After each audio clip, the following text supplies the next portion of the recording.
लोगों को अब भी यकीन नहीं हो रहा है कि एक पत्नी ने अपने बॉयफ्रेंड के साथ मिलकर पहले पति का बड़ी बेरहमी से गला काटा, फिर उसकी लाश के 15 टुकड़े करके उसे ड्रम में भरकर सीमेंट में जमा दिया। मुस्कान ने अपने बॉयफ्रेंड साहिल के साथ मिलकर जिस तरह लंदन से आए अपने पति सौरभ के मर्डर को अंजाम दिया, उसे जानकर जांच में जुटी पुलिस की टीम भी सन्न रह गई। हत्या के दोनों आरोपी मुस्कान और साहिल इस वक्त जेल की कालकोठरी में बंद है। इस सबके बीच सौरभ राजपूत मर्डर में नेपाली तंत्र के झोल का भी पर्दाफाश हुआ है। मुस्कान और साहिल ने अपने कबूलनामे में मर्डर को लेकर क्या राज खोले, इसकी एक एक डिटेल आज आपको बताऊंगा।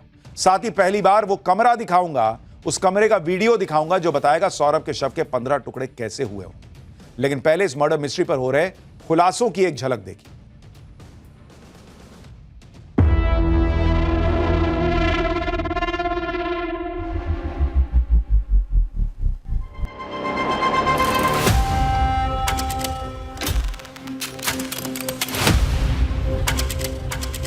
हाँ, परेशान थी। वो ड्रम को ठिकाना लगाना चाहती थी।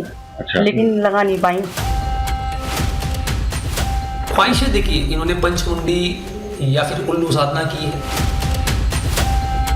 लेकिन जब से दवाएं दी, नशा मुक्ति केंद्र में उनको रख करके उपचार किया गया, काउंसलिंग कराई गई, तब से वो बात भी करना प्रारंभ कर दिए।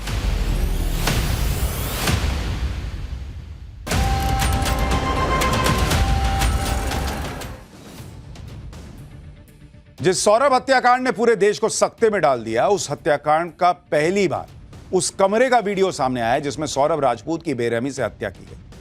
ये वो कमरा है। इस वीडियो में कमरे के अंदर वो बेड भी दिख रहा है जिसमें सो रहे सौरभ राजपूत के सीने में मुस्कान और साहिल ने चाकू घोंप दिया। ये वो बेड है जिस पे सौरभ की हत्या हुई। वीडियो में उस बाथरूम का दरवाजा खुला नजर आ रहा है जिसमें हत्या के बाद सौरभ के शव के टुकड़े इकट्ठा किए। सौरभ के मर्डर वाले कमरे में बेड पर मुस्कान का पर्स दिखता है, कुछ सामान भी इधर उधर फैला हुआ दिखता है। इस सब के बीच जिस बेड पर सौरभ की हत्या की गई, उस बेड पर एक मिक्सर भी पड़ा हुआ है। आशंका जताई जा रही है कि सौरभ की डेड बॉडी को नीले ड्रम में भरने से पहले मुस्कान और साहिल ने हड्डियों को इस मिक्सर में क्रश करने की कोशिश की होगी। सौरभ हत्याकांड में गिरफ्तार किए गए मुस्कान और साहिल 5 दिन से मेरठ की जेल में बंद। जेल सूत्रों के मुताबिक दोनों नशे के आदी हैं। जेल में नशा नहीं मिलने की वजह से परेशान और बेचैन है और ड्रग्स की ओवरडोज की वजह से शुरुआती दिनों में पुलिस के सवालों का जवाब तक नहीं दे पा रहे, जिसके बाद पुलिस ने दोनों का नशा मुक्ति केंद्र में इलाज करवाया और काउंसलिंग करवाई। इसके बाद जब दोनों की हालत में कुछ सुधार हुआ तो पूछताछ के दौरान दोनों ने हत्याकांड को लेकर हैरान कर देने वाले कबूलनामे किए। जेल सूत्रों के मुताबिक मुस्कान और साहिल ने बताया कि वो दोनों साल 2019 से ही नशे के आदी थे। सूखे नशे के साथ साथ दोनों नशे के इंजेक्शन भी लेते थे। दोनों ने यह भी बताया कि सौरभ की हत्या से पहले भी दोनों ने नशा किया हुआ था और हत्या के बाद भी दोनों नशे के लिए हिमाचल प्रदेश के कसोल गए थे। सूत्रों के मुताबिक नशे के आदी होने की वजह से पुलिस अब भी मुस्कान और साहिल के बयानों में यकीन नहीं कर रही। अभी करीब 15 दिनों तक दोनों की काउंसलिंग करवाई जाएगी। नशे की लत से बाहर निकालने का प्रयास होगा। जब दोनों निकल पाएंगे नशे की लत से, तब दोनों से पूछताछ होगी। सुनिए मुस्कान और साहिल के नशे की लत पर मेरठ जेल के अधिकारियों ने क्या कहा है। फिर आपको सौरभ हत्याकांड में आरोपी मुस्कान के मोबाइल फोन से जो नया खुलासा हुआ है उसके बारे में बताऊंगा। प्रारंभ में दोनों किसी से बात नहीं कर रहे थे। प्रत्येक व्यक्ति को, चाहे वो स्टाफ का हो, चाहे वो बंदी हो, प्रत्येक व्यक्ति को, कैदी हो, बंदी हो, सबको जो है ये समझ रहे थे कि शंका की दृष्टि से देख रहे थे। लेकिन जब से दवाएं दी, नशा मुक्ति केंद्र में उनको रख करके उपचार किया गया, काउंसलिंग कराई गई, तब से वो बात भी करना प्रारंभ कर दिए। खाना भी दोनों ने करना प्रारंभ कर दिया है और उनके स्वास्थ्य में बेहतरी का प्रमाण सबसे बड़ा यही है कि दोनों ने सरकारी वकील मांगा है। इससे सिद्ध होता है कि अब वो सचेत है अपने केस के प्रति। इस बीच मुस्कान के स्नैपचैट से भी पुलिस को सौरभ मर्डर से जुड़े बड़े सुराग हाथ लगे, जिसके बाद पुलिस मुस्कान को ही हत्याकांड का मास्टरमाइंड मान रही। पुलिस ने मुस्कान के स्नैपचैट अकाउंट से 136 मैसेज रिकवर किए। जांच में पता चला है कि मुस्कान ने साहिल की मां और बहन के नाम पर फर्जी अकाउंट बनाए। इन अकाउंट से वो बार बार साहिल को मैसेज भेजती थी और मुस्कान ने साहिल की मां के नाम पर बनाए फर्जी अकाउंट से मैसेज करके साहिल को सौरभ की हत्या के लिए तैयार किया। साहिल की मां के नाम पर बनाए स्नैपचैट अकाउंट से मुस्कान ने साहिल को जो मैसेज भेजे, उसमें से एक मैसेज में उसने लिखा कि तुम अगर सौरभ का वध कर दोगे तो मां की आत्मा को शांति मिलेगी। साहिल को भेजे इसी तरह के एक और मैसेज में मुस्कान ने लिखा, तुम्हें अगर नई और अच्छी जिंदगी शुरू करनी है तो मुस्कान से शादी करनी होगी। एक और मैसेज में मुस्कान ने लिखा, मेरी इच्छा, आखिरी इच्छा है कि तुम मुस्कान से शादी कर लो, तभी मुझे शांति मिलेगी। यानी मुस्कान ने साहिल की मां के नाम पे स्नैपचैट का अकाउंट बना लिया और जो वो चाहती थी वो मैसेज करती थी और साहिल सोचता था कि मेरी मां का मैसेज, मरी हुई मां का मैसेज आ रहा है स्नैपचैट पे। पुलिस नशे में रहता होगा, उसको लगता होगा हाँ सब सही हो रहा है। पुलिस सूत्रों के मुताबिक मुस्कान ने साहिल को उसकी मां के नाम पर बनाए फर्जी अकाउंट से ये मैसेज इसलिए भेजे क्योंकि मुस्कान जानती थी कि साहिल तंत्र मंत्र पर भरोसा करता है और साहिल ने खुद मुस्कान को बताया था कि मां की मौत के 18 साल बाद भी वो उनकी आत्मा से बात करता है। इसी का फायदा उठाकर मुस्कान साहिल की मां के फर्जी अकाउंट से उसे मैसेज भेजती थी। लेकिन साहिल ने इतनी बुद्धि नहीं लगाई कि जब तुम मां से की आत्मा से डायरेक्ट बात करते हो तो मां स्नैपचैट पे मैसेज क्यों भेज रही है? मां की आत्मा डायरेक्ट नहीं बता रही है कि तुम मुस्कान से शादी कर लो, तुम मुस्कान के हस्बैंड का मर्डर कर दो। मां की आत्मा स्नैपचैट पे मैसेज भेज रही है। गजब बुद्धि है भाई। मुस्कान के स्नैपचैट से हुए खुलासे के बाद इस हत्याकांड से जुड़ी उन तस्वीरों की भी चर्चा तेज हो गई है जिसमें साहिल के कमरे से तंत्र मंत्र से जुड़ी पेंटिंग नजर आई।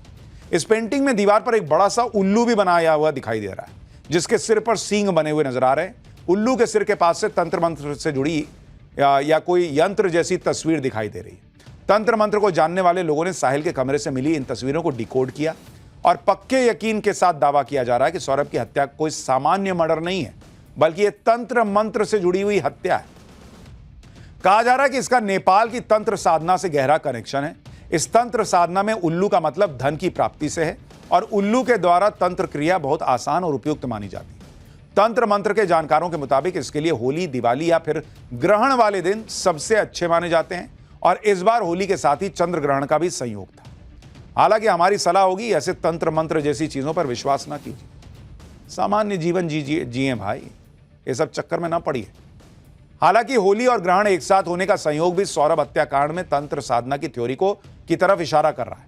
तंत्र साधना को जानने वालों के मुताबिक नेपाल और पश्चिम बंगाल में ऐसी तंत्र साधनाएं प्रचलित हैं और आशंका है कि जल्दी अमीर होने या फेमस होने के लिए साहिल और मुस्कान भी ऐसे ही किसी तांत्रिक के बहकावे में आगे होंगे। सौरभ हत्याकांड पर तंत्र मंत्र के जो जानकार अपने आप को बताते हैं उन्हें सुनिए एक बार। ये जो फोटो है इसमें उल्लू का भी फोटो है, ठीक है, इसमें सींग भी निकले हुए हैं। यहाँ पे क्या हुआ है, क्या कहा है उन्होंने कि हमने वध किया है, तो वो उसको अपना भगवान मानते थे उस शैतान को, और उस शैतान ने इनको आदेश दिया था कि ये शैतान है, इसको मार दो। इनकी नज़र में जिसको मारा गया है वो शैतान था, इसलिए इन्होंने उसको वध कहा है। ख्वाहिशें क्या थी? ख्वाहिशें देखिए, इन्होंने पंचमुंडी या फिर उल्लू साधना की है। पंचमुंडी बलि मतलब जिसमें 5 मुंडियों की बलि दी जाती है। इससे क्या होता है कि कुछ लोग आ जाते हैं तांत्रिकों के बहकावे में और इसमें उनको लगता है, तांत्रिक बोलते हैं कि आप बहुत फेमस हो जाओगे, बहुत धनवान हो जाओगे, बहुत जल्दी अमीर हो जाओगे, और उसके चक्कर में ही उन्होंने इस चीज़ को अंजाम दे दिया। इसीलिए कह रहा हूं ये तंत्र मंत्र वगैरह जो ऐसी चीजें हैं इनके चक्कर में मत पड़िए, ऐसी अफवाहों के चक्कर में मत पड़िए। मेरठ के दिल दहला देने वाले हत्याकांड में एक के बाद एक चौंकाने वाले खुलासे हो रहे हैं। जिस तरह हत्या के बाद सौरभ के शव के 15 टुकड़े किए गए और सिर को धड़ से अलग किया गया और हाथों से पंजों को काट दिया गया, इसको लेकर भी पुलिस का दावा है कि मुस्कान और साहिल ने सोची समझी साजिश के तहत यह सब किया। कहा जा रहा है कि जांच में पता चला है कि मुस्कान और साहिल ने मर्डर के बाद इंटरनेट पर लाश को ठिकाने लगाने के अलग अलग तरीके सर्च किए। इस सर्च के दौरान दोनों को पता चला कि लाश की पहचान चेहरे और फिंगरप्रिंट से होती है। इसलिए मुस्कान और साहिल ने सबसे पहले सिर को धड़ से अलग कर दिया और फिर कलाई को काटकर पंजों को भी हाथ से अलग कर दिया कि ना चेहरा बचेगा ना फिंगरप्रिंट मिलेगा, पकड़ में नहीं आएगी कि किसकी डेड बॉडी है।